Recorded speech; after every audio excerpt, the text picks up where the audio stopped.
8 bonnes de discernement de la prophétie. 8 bonnes pour discerner une prophétie. 8 bonnes pour pouvoir discerner une prophétie. La première bonne de discernement d'une prophétie, soit connectée, parce qu'aujourd'hui on va aller beaucoup dans la parole. Alors la première bonne de discernement d'une prophétie, c'est l'examination ou l'examen de la personne qui prophétise. La Bible dit un bon arbre ne peut pas porter de mauvais fruits, ni un mauvais arbre porter de bons fruits. Un bon arbre ne peut pas porter de mauvais fruits, ni un mauvais arbre porter de bons fruits. Luc 6,45 dit, l'homme bon tire de bonnes choses du bon trésor de son cœur, et le méchant tire de mauvaises choses de son mauvais trésor. Donc, l'homme bon tire de bonnes choses. Donc, tout ce qu'un homme extériorise, il le tire quelque part.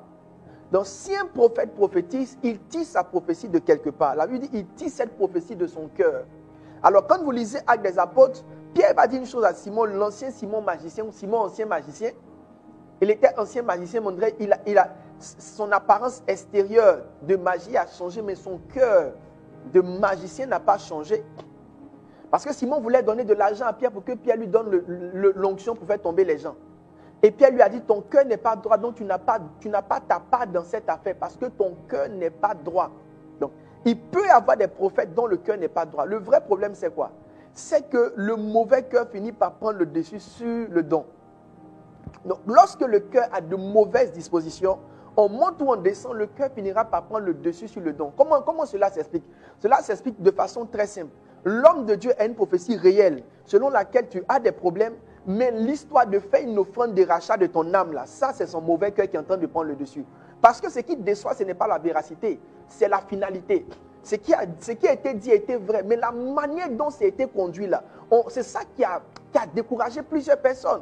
Donc, je constate effectivement que tu as des oppressions dans ta famille, tu n'arrives pas à te marier, tout ça est difficile. Maintenant, dis que je vais te faire un bisou prophétique qui va briser, parce qu'il y a des bisous prophétiques qui brisent les liens de célibat. Ça, c'est autre chose.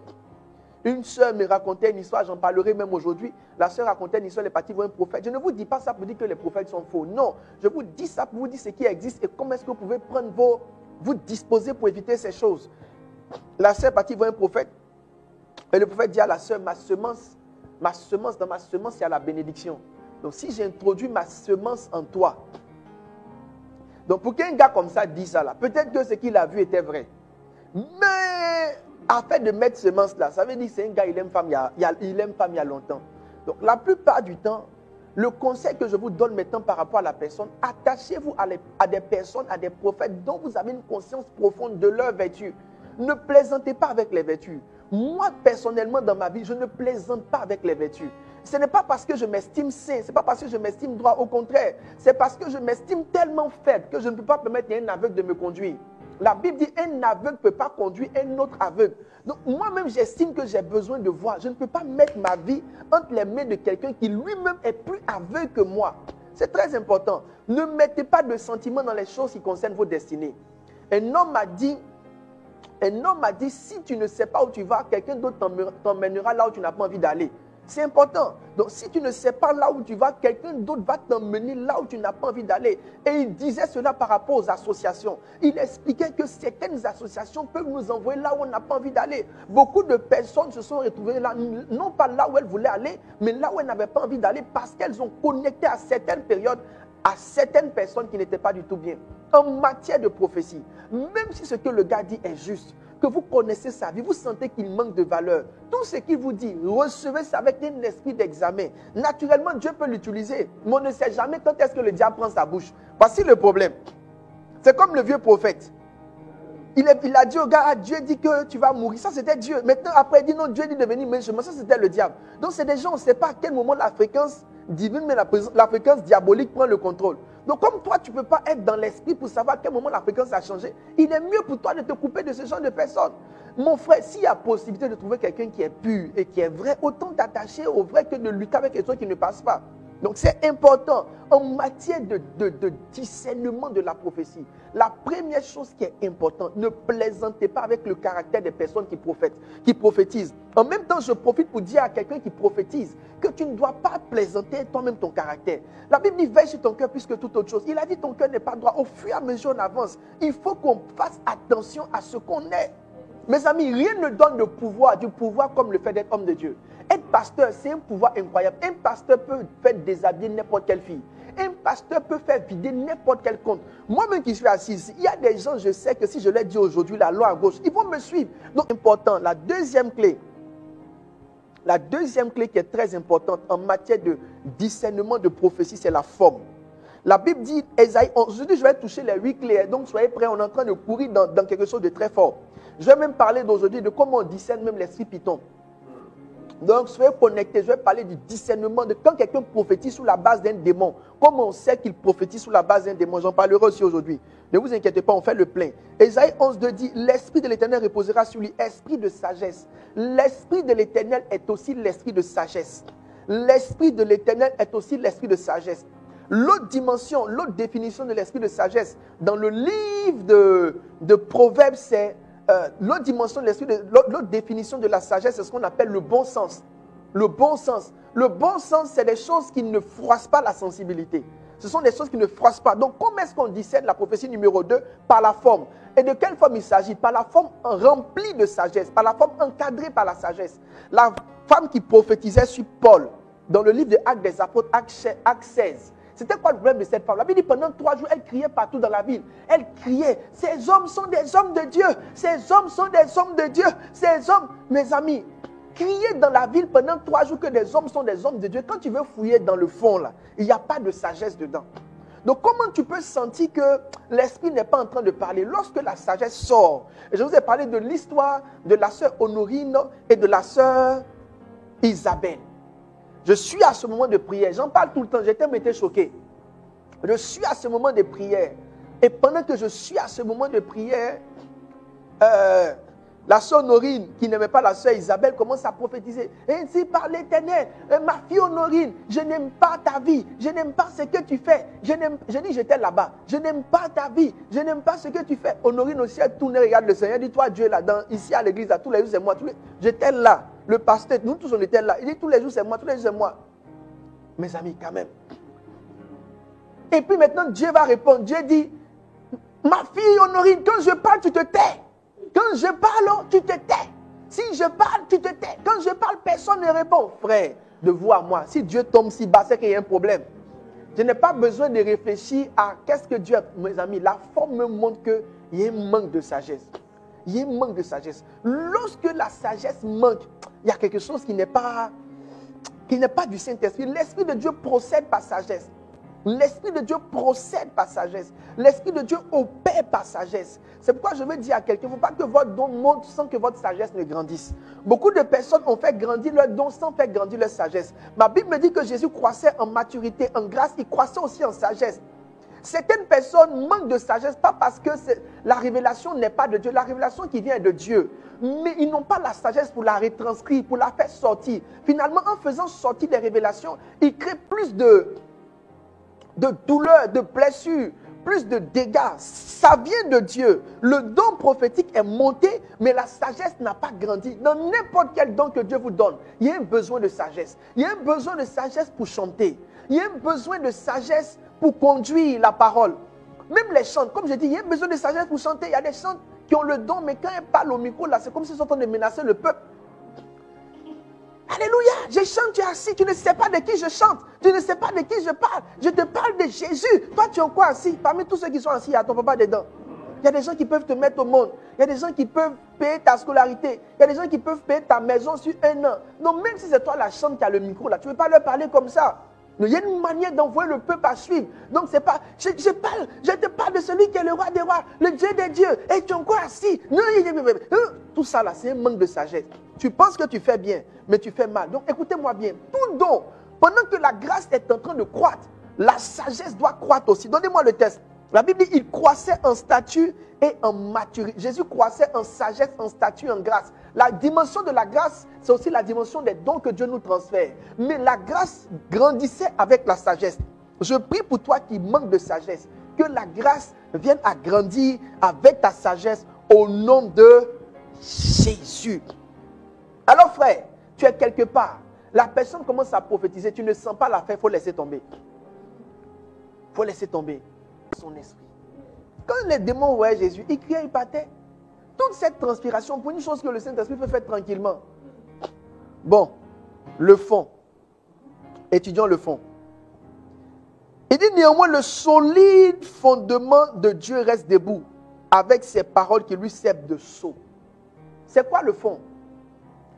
Toute prophétie qui ne s'aligne pas sur la parole de Dieu n'est pas recevable. Est-ce que quelqu'un me comprend? Toute prophétie qui ne s'aligne pas sur la parole de Dieu n'est pas recevable. Toute prophétie qui ne s'aligne pas sur, c'est même pas à discuter. Ce qu'on t'a dit là, quand tu observes la parole, ça ne marche pas, ce n'est pas recevable. Il y a des années en arrière, j'ai 2 histoires pour vous.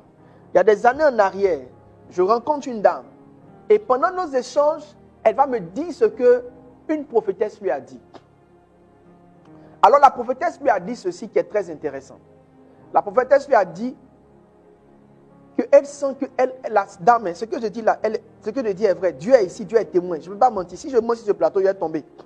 Parce que quand on ment, on tombe comme Ananas et Saphira. Donc ce que je dis est très vrai. La prophétesse dit à la dame, c'est une histoire vraie. La dame, je la connais, je ne connais pas sa prophétesse, mais je connais la dame. La prophétesse dit à la dame qu'elle est un ministère de consolation. Écoutez bien la prophétie. Hein. La prophétesse dit à la dame que la dame a un ministère de consolation. Et que son rôle, c'est de consoler tous les hommes mariés qui sont dans les crises dans leur couple. Parce que la dame avait expliqué à la prophétesse qu'elle n'attire que les hommes mariés. Et donc, la prophétesse va répondre à la dame que ton rôle, c'est de consoler les hommes mariés qui passent par des crises dans leur couple. Mes amis, et la dame va répondre à la... Donc, la dame, elle ne m'a pas dit ça comme si elle doutait. Elle m'a dit ça pour me confirmer que c'est son appel. Parce que moi, j'étais en train de lui demander dans quelle relation tu es. Elle m'a dit non, qu'elle est avec un monsieur qui est marié. Mais quand elle observe, elle se rend compte que depuis que le monsieur marche avec elle, le monsieur a une certaine paix, il a retrouvé son équilibre. Et que vraiment, elle trouve que ce qu'on lui a dit était vrai parce qu'elle console les hommes mariés. Ma soeur, je n'ai jamais vu ça. Il n'y a aucun verset qui dit qu'une femme doit consoler un homme marié. Ma Bible me dit dans 1 Corinthiens 7 que chaque homme est sa femme et que chaque femme est son mari. Ça veut dire un homme pour une femme pour un homme. Ce n'est pas un homme pour 2 femmes. On dit que chaque homme est sa femme et non que chaque homme est ses femmes. Bibliquement parlant, cette prophétie n'est pas recevable. Bibliquement parlant, cette prophétie n'est pas recevable. Donc une fois qu'une prophétie vient et qu'elle ne s'aligne pas sur les Écritures, elle n'est pas recevable. Une deuxième prophétie que je partage avec vous. Une deuxième prophétie que je partage avec vous qui est très importante. Un deuxième fait qui est très important. Je reçois une autre dame. Et elle me dit qu'elle est en prière. Parce qu'il y a un monsieur qui est marié, mais la prophétesse... Parce que vous les prophétesses là, faites attention à vous. Hein. La prophétesse lui a dit que le monsieur marié là, c'est son mari. Le monsieur, il est légalement marié à sa femme. Hein. La sœur, elle est dehors. La prophétesse dit à la sœur qui est dehors là, que l'homme marié là, c'est son mari qui s'est trompé de mariage. Donc l'équipe qui est là est en prière afin de mettre fin à cette relation illégale. Mais la relation illégale, afin de mettre fin à cette relation illégale. Donc la dame et sa prophétesse sont en prière pour que l'autre là divorce et que elle, son foyer légal, elle le prenne parce que le gars a une femme illégale. Or le monsieur a femme et enfant. Donc moi je lui ai demandé, donc quand il va divorcer, quand sera-t-il de ses enfants? C'est juste la question. C'est juste la question. J'ai demandé, mais quand le gars va divorcer là, qu'est-ce qu'il en sera de ses enfants? C'est-à-dire que ses enfants qui vont se lever le matin, eux leur papa. Donc toi, ta prophétie est d'accord avec le fait que des enfants soient sans père, juste pour que toi, tu viennes avoir un homme dans ton lit pour satisfaire tes désirs et ta libido. Ma Bible m'a dit que le mariage soit honoré de tous. Ça veut dire une fois que deux personnes sont mariées, là, nous on honore leur mariage. Que Dieu ait dit ou pas, ça c'est pas notre niveau.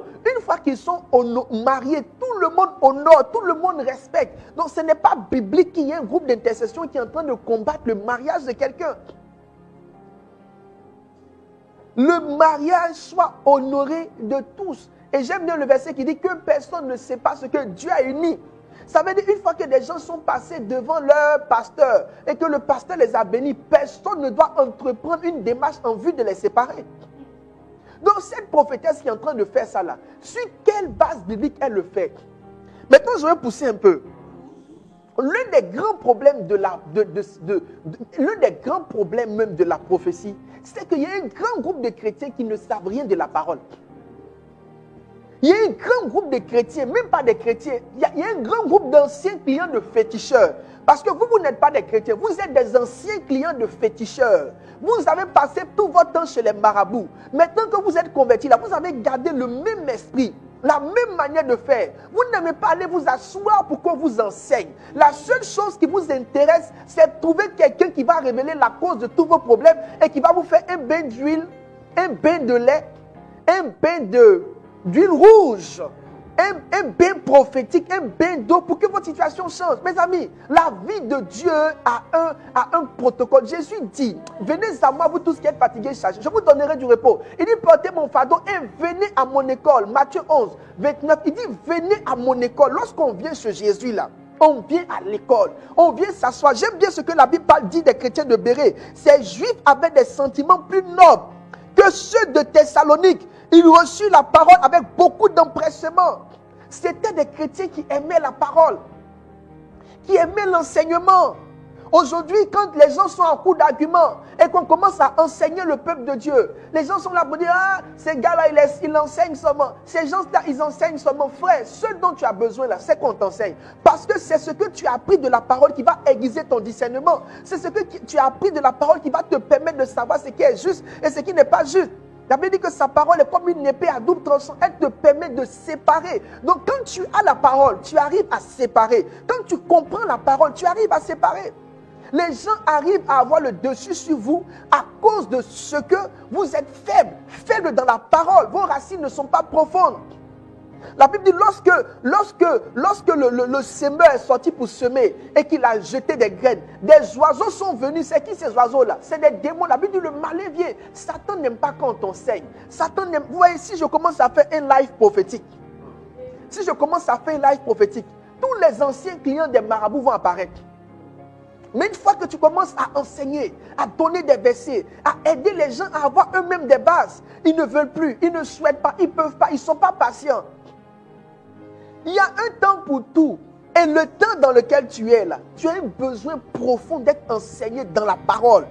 Lorsque vous les observez, la prophétie n'a pas autorité sur la parole. La prophétie n'est pas plus grande que la parole. Ma Bible me dit toutes choses vont passer, mais sa parole ne passera pas. Beaucoup de personnes, soi-disant chrétiens, ont du mal à ouvrir leur Bible et pour méditer. Vous tous qui m'écoutez aujourd'hui, on est ensemble. Ne vous déconnectez pas, on est ensemble. Combien sont les personnes connectées qui ouvrent leur Bible pour la méditer chaque jour?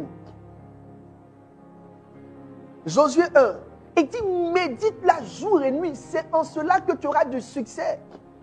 Donc ta vie de méditation, ta connaissance de la parole définit le succès que tu auras.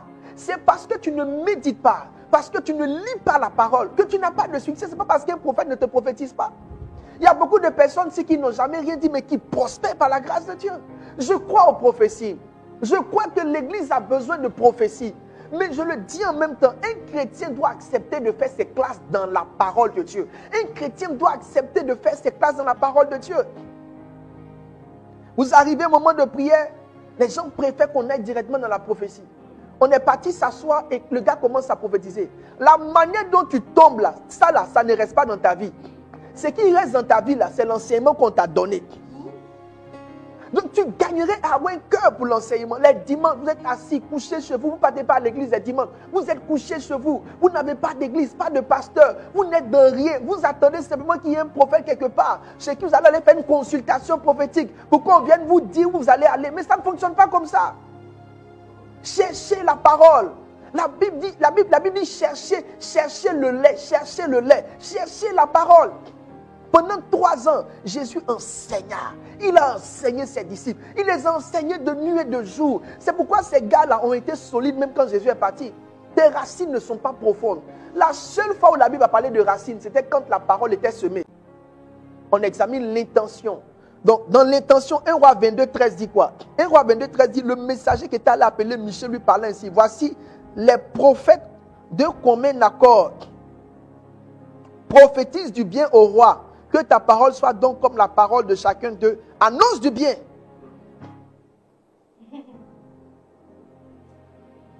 Discerner l'intention. Alors, j'ai une chose que je voudrais dire par rapport à discerner l'intention. Dans discerner l'intention, ma soeur, un jour rencontre un prophète et le prophète lui dit que Dieu m'a dit beaucoup de choses te concernant. Ok? Et il lui file un petit bruit du genre sur ton mari. Il n'y a pas une femme où il y a une prophétie sur son mari et puis son esprit sera calme. Donc viens à mon bureau. Elle vient au bureau. Elle lui dit, il y a beaucoup de choses que je dois te dire. Mais tu dois apprendre à faire des offrandes. Parce que les offrandes que tu donnes déterminent le niveau de révélation dans lequel Dieu t'introduit. Et chaque prophétie, au fait, au lieu de prophétiser, le gars commence à donner un enseignement sur la semence. À l'époque, ma soeur roulait dans une Mercedes qui donnait des maux de tête. À l'époque. Donc quand le bishop m'a vu la Mercedes, j'ai vu quelque chose sur le prophète, sur le mari, viens me voir en secret. Et puis on commence à donner quelques paroles qui ne sont pas très claires. Puis après on commence à t'enseigner sur le donner. Faites très attention. Comment est-ce qu'on discerne l'intention? Pour discerner l'intention, il faut un peu de jugement. Mes amis, de façon claire, ma soeur m'a dit quand elle a fini, elle est sortie. Elle est sortie pourquoi? Elle est sortie parce qu'elle s'est rendue compte que le gars là, c'est le blé volé. La Bible dit qu'il ne faut pas être simple d'esprit. Donnez-moi le test, simple d'esprit, proverbe.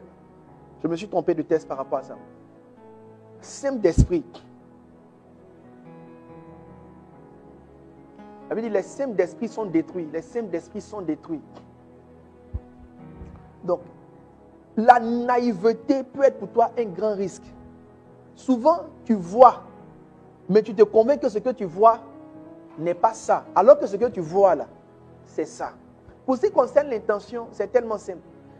Observez simplement et voyez les choses voyez la manière dont les personnes sont en train de faire. Si vraiment tu n'es pas simple d'esprit, que tu as un certain niveau de discernement, tu vas te rendre compte que le gars là, derrière ce qu'il dit, il y a une forme d'intention qui est voilée. Donc, il y a tel problème, mais il faut faire telle action prophétique, mais tel don. Donc, numéro combien? 5. Numéro 4, discerner l'intention. Numéro 5 maintenant, et c'est très important. Numéro 5, soyez un peu rapide par rapport au verset. Numéro 5, discerner l'esprit. Discerner l'esprit. Là, je veux que tu sois très concentré parce que ce que je vais dire ici est très très important. Discerner l'esprit. Acte 16 dit, comme nous allions au lieu de prière, une servante qui avait un esprit de python et qui, en devinant, procurait un grand profit à ses maîtres, vint au devant de nous et se mit à nous suivre, Paul et nous. Elle criait, ces hommes sont les serviteurs du Dieu très haut. Ils vous annoncent la voie du salut. Elle fit cela pendant plusieurs jours. Paul, fatigué, se retourna et dit à l'esprit, je t'ordonne au nom de Jésus-Christ de sortir d'elle. Il sortit à l'heure même. Voici l'un des textes qui est très intéressant. Voici l'un des textes bibliques qui est très intéressant concernant le discernement de l'esprit. Alors écoutez-moi très bien. Une prophétie peut être vraie, mais l'esprit qui est derrière cette prophétie peut ne pas être de Dieu. Je vous l'ai déjà dit. À un certain niveau dans votre croissance spirituelle, Ce n'est pas est-ce que ce que la personne dit est vrai, c'est quel esprit est derrière ce que la personne dit. Vous devez savoir que les féticheurs disent des choses exactes. Des marabouts disent des choses exactes. Des occultistes disent des choses exactes. Le jeudi passé, j'ai parlé de comment une amie à moi qui avait son frère avait un ami prophète qui est venu chez eux en début d'année. Et lorsque le frère prophète est venu en début d'année, le frère prophète, lorsqu'il est venu en début d'année, il a vu le père de mon ami là. Et le père de mon ami, c'est un dangereux mystique. Et le prophète a commencé à prophétiser sur le papa. Papa, il parle. Le papa les regarde. Le papa est très content. Quand le prophète a fini, le papa c'est un mystique. Il a commencé à détailler la vie du prophète. Tellement il a détaillé, le prophète même qui a prophétisé l'a fait au fond le papa et puis il est parti à la maison. C'est le mystique, c'est un sorcier, un mystique. Il a détaillé la vie du gars. Il est rentré dans sa vie sentimentale, mis les choses à nu. Et le prophète a donné une offrande au papa mystique et puis il est parti chez lui. Les mystiques ont accès à la révélation. Ils voient dans l'invisible. Ils voient dans l'invisible. C'est des démons, c'est un ensemble de démons. Un démon qui t'envoie dans un maquis. Un démon qui t'envoie dans un, comment on appelle, dans un hôtel pour aller commettre impudicité. Tous les démons, tous les esprits des autres savent ça. Ils se partagent des informations. On était à la délivrance à Boaké, dans une église. À Boaké, on était à la délivrance. Pendant qu'on est en train de faire la délivrance, il y a un frère qui est là, qui avait des rapports sexuels avec les sœurs. Il est aussi membre de la délivrance. Il est en train de chasser, donc ils ont envoyé un cas d'esprit des eaux. Il est en train de chasser le démon dans la vie d'une autre personne. Hein. Donc, il chassait le démon dans la vie d'une autre personne. C'est-à-dire, la personne dont il chassait le démon, il ne connaissait pas la personne. Il chassait l'esprit des eaux. Sors, esprit des eaux, sort. Esprit des eaux, sort. Le démon l'a regardé pour lui dire, toi là, si tu fais, il va être dit. Il ne connaissait pas la fille. Il ne connaissait la fille ni d'Adam, ni d'Ève. Depuis Christ sort, le démon l'insulte. Sort, le démon l'insulte. Le démon parlant par la bouche de la fille, le démon lui dit, si tu continues, je vais être dit. On n'a rien compris, le frère a arrêté de chasser le démon. Parce que le démon allait le vendre. Mais comment un esprit des eaux qui possède un autre corps peut savoir que ce gars était dans un hôtel en train de faire des bêtises? Ça veut dire que les démons se partagent des informations. Donc frère, en matière de révélation, que ce soit vrai là, ce n'est pas le problème, c'est quelle est la source. Et les démons qui tiennent la mauvaise source ou le mauvais bout, ce sont les démons qu'on appelle démons python. La plupart des occultistes prophétisent avec l'esprit python. La plupart des occultistes prophétisent avec ce démon de voyance, ce démon de vision là qu'on appelle l'esprit python. Donc l'esprit python peut donner des révélations vraies et précises sur la vie de plusieurs personnes. 6. Discerner l'environnement. Un environnement où tout le monde est sorcier. Numéro 1, quand petit problème, tout le monde est sorcier, il ne faut pas t'amuser ça. Cherchez l'environnement équilibré. Quand vous lisez les évangiles, Jésus a enseigné sur tout. Une église va être équilibrée. On doit parler de tout. Parler des démons, parler aussi de la responsabilité du chrétien, parler de tout. Dans une église où tout problème se rapporte à une même source, à une seule source, il y aura un déséquilibre dans la prophétie. Parce que souvent les gens ont des problèmes, mais on dit non, c'est sorcier. Si un paresseux, il ne va pas travailler, il dort, on dit c'est sorcier. Même s'il n'y a pas de sorcier dans ta vie que tu es paresseux, tu auras le même style de vie que ceux qui ont des sorciers dans leur vie. Donc tout n'est pas sorcellerie. Le gars il ne travaille pas, c'est un malheureux, c'est un gars qui vient dormir. Et puis toi tu veux maintenant lui dire non, j'ai vu que dans ta famille il y a un cycle de chômage. Frère, même si on enlevait les démons, à un moment donné, il faut que tu sortes pour aller travailler. Donc, il y a des environnements qui sont calibrés pour donner seulement un type de message. C'est pourquoi chercher l'équilibre. Cherchez l'équilibre. Et je vais dire à tous ceux qui sont appelés au ministère, il y a une différence entre bâtir l'église et bâtir un ministère. Un ministère peut se bâtir sur un don, mais une église ne se bâtit pas sur un don. Une église se bâtit sur la parole. Une église va être équilibrée. Dans ton église, tout le monde n'a pas de problème de sorcier. Il y a des gens qui n'ont pas de problème de démons. Ils ont besoin d'apprendre autre chose. Donc toi, tu ne prends pas ton don de délivrance là pour faire la seule doctrine de l'église. Parce que tous ceux qui rentrent dans l'église ne sont pas forcément possédés. Il ne faut pas leur créer des problèmes qu'ils n'ont pas. On peut bâtir un ministère sur le don, mais on ne bâtit pas une église sur le don. On bâtit une église sur la parole. Écris cette lettre aux 7 églises d'Asie. Là, ce qui est envoyé aux églises d'Asie de par l'esprit, c'est des lettres. Les 7 esprits de Dieu ont envoyé aux 7 églises des lettres. Ils n'ont pas envoyé aux 7 églises des délivrances. Ils ont envoyé des lettres. Chaque église avait un manuel sur lequel il fonctionnait.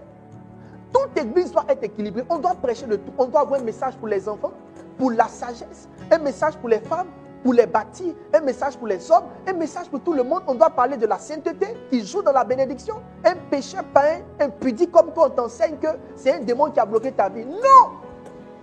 Équilibrer le message dans l'église. Quand tu veux adhérer à une église, il faut adhérer à une église où le message est équilibré.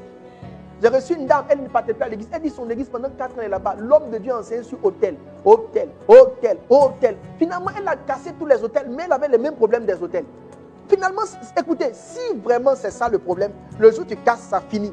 Donc si tu casses que ça finit pas, c'est que ton problème n'est pas rattaché à un hôtel, ton problème est rattaché à autre chose. C'est pourquoi l'homme de Dieu, pour ne pas tomber dans le faux, doit équilibrer son enseignement. Il y a des jours, il prend le temps d'enseigner sur l'œuvre des démons, mais il y a des jours, il faut qu'il mette les chrétiens devant les responsabilités au travers de toute la parole de Dieu. L'apôtre Paul dit, j'ai enseigné tout le conseil de Dieu. Il n'a pas dit, j'ai enseigné 2 versets. Est-ce que je peux continuer? Ne vous inquiétez pas, aujourd'hui, on va manger la parole. On est au 4e,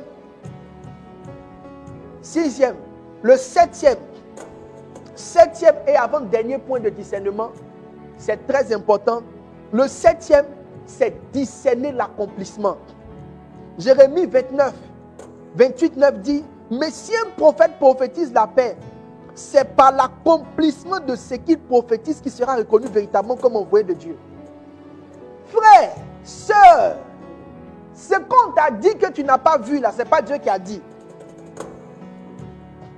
Est-ce que je peux répondre? Ce qu'on t'a dit que tu n'as pas vu, ce n'est pas Dieu qui a dit. La Bible dit un prophète, c'est par l'accomplissement de ce qu'il a dit qu'on reconnaît. N'excusez pas les prophètes.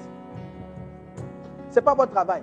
Votre travail, c'est de les laisser prouver leur authenticité par l'accomplissement de ce qu'ils disent. Non, ce qu'il avait dit était vrai. Mais les hommes aussi, laissez ça. Quand Dieu dit, il fait. Ce que Dieu n'a pas envie de dire, il ne fait pas. Maintenant, pourquoi je dis ça? Beaucoup de personnes continuent de courir avec des prophéties qui n'ont pas eu l'accomplissement. Non, tu dois marier un blanc d'ici 2 ans. Ça fait 5 ans, le blanc n'est pas venu. Prends cette prophétie-là, il faut la jeter. Parce que la prophétie-là n'est pas de Dieu. Elle va détruire ta vie. Donne-moi de la dose, ça va monter. Dose. Frère, si tu ne veux pas te tuer, il faut apprendre à accepter que certaines choses qu'on t'a dit là, c'était faux. Et dans ton cœur, là, il faut jeter. Il faut jeter ça. Moi-même, en tant qu'homme de Dieu, il y a des choses que j'ai entendues. Souvent, certains m'ont dit. Souvent, moi-même, j'ai dit que j'ai entendu. J'ai écrit dans mon cahier de révélation. Ce n'est pas arrivé. Dans mon propre cahier de révélation, là, j'ai barré. J'ai dit, ce jour-là, c'est la chair qui m'a parlé. Parce que ce que Dieu dit s'accomplit. Ce que Dieu dit s'accomplit. On dit, ça ne tardera pas. Pour toi, là, ça a trop tardé. La Bible l'accomplit. On dit, la prophétie ne tardera pas à s'accomplir. Toi, ta prophétie, là, ça a trop tardé. Il faut croire que ce n'était pas Dieu. Pourquoi? Parce que quand tu vas accepter ça, Dieu pourra maintenant rectifier ce qui n'a pas été juste. Et te dire les choses. Posez les questions au Seigneur. Il y a de longues années, j'ai entendu mon esprit me dire que j'allais être un homme de Dieu international dans 2 ans. Mes amis, ça fait longtemps. Les 2 ans là sont passés il y a longtemps. Je ne suis jamais devenu international à l'époque. Même 5 ans après, même que j'ai entendu, je n'étais pas international.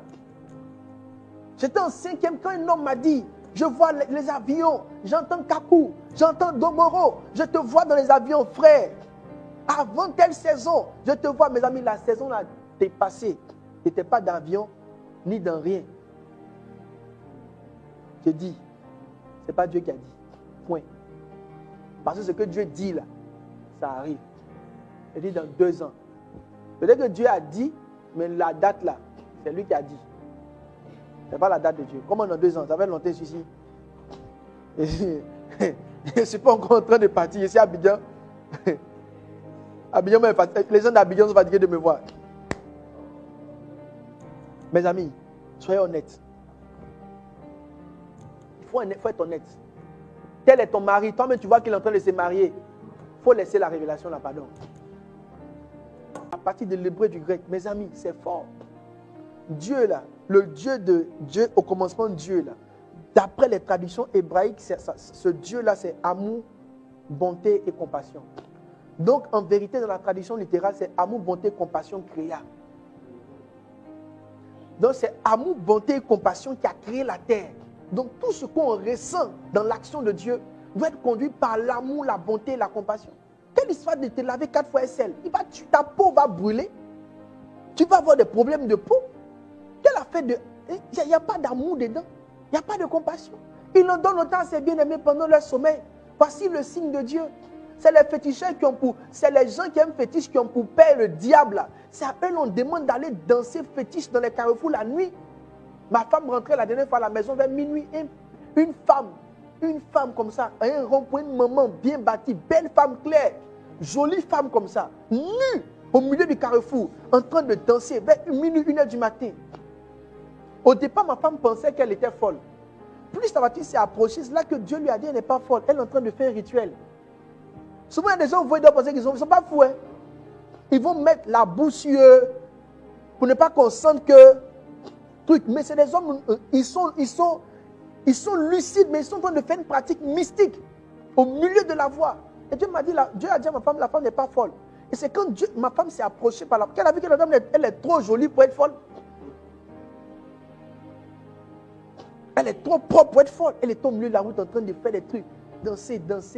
Et en fait, ce qui a attiré l'attention de ma femme, mais ce n'est pas trop sa beauté. C'est que quand elle s'est approchée, elle a vu que au carrefour, là, il y avait des canaris. Donc, c'est autour de ça qu'elle dansait. C'est que le gars là, il ne t'aime pas. Te déshabiller à 1h du matin où il fait froid comme ça, là, il ne t'aime pas. Si tu me suis que tu es encore dans les fétiches, vois combien de fois Satan ne t'aime pas. Pour te bénir, tu dois payer. Et tu payes des choses compliquées.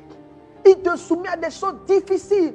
Notre Dieu, il t'en donne la même chose et même mieux. Pendant que tu dors et ses anges opèrent. Tu dors et son esprit opère. Sors du fétichisme. Sors du maraboutage. Sors de ces choses et accepte Jésus comme ton Seigneur et ton Sauveur. Il te donnera la paix. Il te donnera la joie. Il va te restaurer sans transpiration. Il en donne autant à ses bien-aimés pendant leur sommeil. Je termine ici pour vous dire simplement, l'Esprit vous conduira dans la vérité. Peu importe qui est devant vous, écoutez la voix du Saint-Esprit. Peu importe qui vous parle, écoutez la voix du Saint-Esprit. La voix du Saint-Esprit doit être au-dessus de la voix de tout homme. Quand la paix de Dieu vous quitte, celle qui doit garder votre intelligence, garder votre âme, quand la paix vous quitte, une instruction prophétique est donnée, mais tu n'as pas la paix. Un chemin est montré, mais tu n'as pas la paix. Une voix est donnée, mais tu n'as pas la paix. Quand cette paix-là vous quitte, comprenez que Dieu n'est pas dedans. Parce que quand Dieu parle, il donne la paix. Ou bien, si vous entendez que vous n'avez pas la paix, allez prier jusqu'à ce que Dieu vous donne la paix de faire. Attendez que votre cœur soit en paix. C'est lui ton mari. Quand tu le vois, ton cœur bat. Laisse. Va chercher la paix. La paix de le voir avec joie. La paix que le fait que tu le vois produise en toi une certaine joie, une certaine quiétude. Cherchez la paix. Va investir. Tu n'as pas la paix. Va en voyage. Tu n'as pas la paix. Commence un projet. Tu n'as pas la paix. La voix du Saint-Esprit vient comme la paix. La paix à l'intérieur. La paix dans le cœur. La paix dans l'âme. La paix dans la pensée et la paix dans l'esprit. Je prie pour toi que la paix de Dieu qui surpasse toute intelligence vienne garder ton cœur. Que la paix de Dieu qui surpasse toute intelligence vienne garder ton âme. À compter de ce jour, tu sentiras quand Dieu te parle. Plus personne ne pourra te conduire dans le faux. Le Dieu qui a permis que tu écoutes cet enseignement vient réparer ta vie et ton histoire. Ce qui n'a pas réussi, Dieu vient reconstruire. Par naïveté, tu as fait certaines choses. Je prie que le sang de l'agneau te lave et te purifie. Que le sang de Jésus te lave et te purifie. Pour toutes ces choses que tu as pensées être des actions prophétiques, mais qui en vérité étaient des liens avec des démons, étaient des invocations démoniaques, que Dieu te lave, qui te purifie. Et qu'au sortir de ce live, ta vie prenne une nouvelle tournure. Vous tous qui avez connu des blocages, je déclare et je prophétise par l'action du Saint-Esprit qu'à compter de ce jeudi, il y aura des ouvertures, une pluie de témoignages. Tu rentreras dans les portes de Dieu pour toi. Il dit, voici, je mets devant toi une porte ouverte. Il dit que personne ne peut fermer. Il dit, parce que tu as peu de force, j'ai ouvert cette porte. Dieu sait que tu as peu de force. C'est pour ces choses qu'il prend le relais. Le prix a déjà été payé. Il n'y a plus rien à payer. Jésus a payé le prix. Son esprit est ici. Sa grâce est ici. Sa force est ici. Son don est ici. Recevez des miracles. Recevez la délivrance. Recevez des percées. Recevez des guérisons sans rien payer. La Bible dit dans Ésaïe, venez prendre sans acheter. Venez acheter sans argent. Venez acheter sans argent. Un prix a été payé pour vous. Croyez en Jésus. Croyez en son nom merveilleux, puissant. Croyez en son nom formidable. Confiez-vous en lui. C'est pour vous qu'il est mort. C'est pour vous qu'il a donné sa vie. Jésus est Dieu. Jésus est Dieu. Jésus est grand. Jésus peut le faire. Jésus l'a déjà fait. I pray for you. Qu'à compter de ce jour, la paix de Dieu, qui surpasse toute intelligence et qui garde les cœurs, qui surpasse toute intelligence et qui garde les cœurs, que cette paix-là soit votre partage.